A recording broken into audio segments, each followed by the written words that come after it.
جو خود امیر نہیں تھے لیکن لوگوں کی مدد کیا کرتے تھے۔ ایک کسائی تھا جو اکثر غریبوں کو مفت اور بہت عمدہ گوشت دے دیا کرتا تھا۔ ایک راشن والا تھا جو ہر مہینے کچھ گرانوں کو ان کے گھر تک مفت راشن پہنچا دیتا تھا۔ ایک دودھ والا تھا جو بچوں والے گھروں میں مفت دودھ پہنچاتا۔ کسی میں خامی نکالنا اس قدر آسان ہے جیسے چاند میں داغ کی نشاندہی کرنا، اور اچھائی تلاش کرنا اس قدر مشکل ہے جیسے کوئلے کی کان سے ہیرا نکالنا۔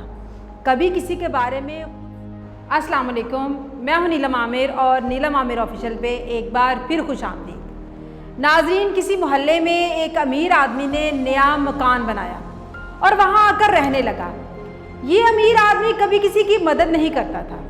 اس محلے میں کچھ دکاندار ایسے تھے جو خود امیر نہیں تھے لیکن لوگوں کی مدد کیا کرتے تھے۔ ایک کسائی تھا جو اکثر غریبوں کو مفت اور بہت عمدہ گوشت دے دیا کرتا تھا۔ ایک راشن والا تھا جو ہر مہینے کچھ گرانوں کو ان کے گھر تک مفت راشن پہنچا دیتا تھا۔ ایک دودھ والا تھا جو بچوں والے گھروں میں مفت دودھ پہنچاتا۔ لوگ مالدار شخص کو بہت برا کہتے کہ دیکھو اتنا مال ہونے کے باوجود کسی کی مدد نہیں کرتا، اور یہ دکاندار بیچارہ خود سارا دن محنت کرتا ہے لیکن غریبوں کا خیال بھی بہت رکھتا ہے۔ کچھ عرصہ اسی طرح گزرتا گیا۔ سب نے مالدار آدمی سے ناطہ توڑ لیا۔ وہ مالدار اسی طرح خاموش خدمت کرتا رہا اور خاموش زندگی گزارتا رہا۔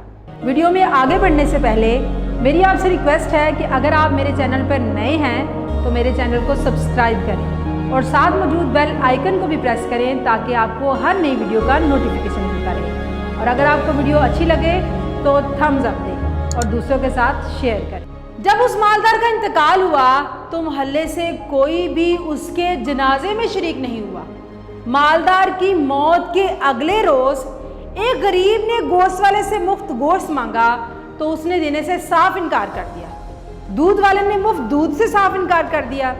راشن والے نے بھی مفت راشن دینے سے انکار کر دیا۔ پتہ ہے کیوں؟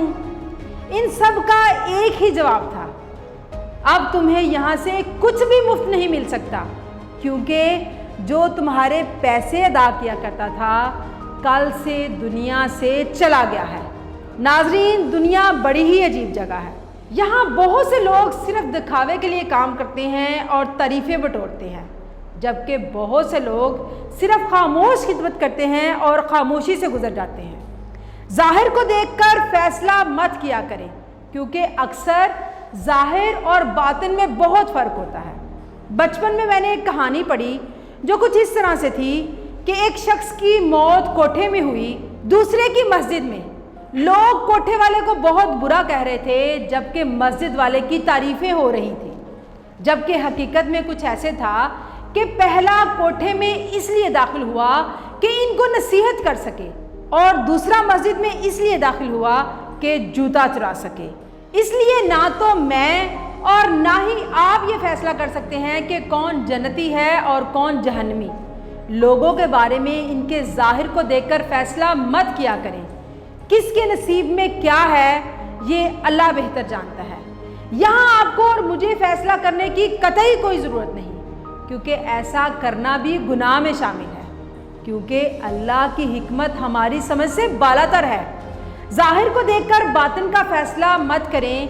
کسی میں خامی نکالنا اس قدر آسان ہے جیسے چاند میں داغ کی نشاندہی کرنا، اور اچھائی تلاش کرنا اس قدر مشکل ہے جیسے کوئلے کی کان سے ہیرا نکالنا۔ کبھی کسی کے بارے میں خود سے فیصلہ نہ کریں، کیونکہ آپ نہیں جانتے کہ کس کا باطن کتنا پاکیزہ ہے۔ فی امان اللہ۔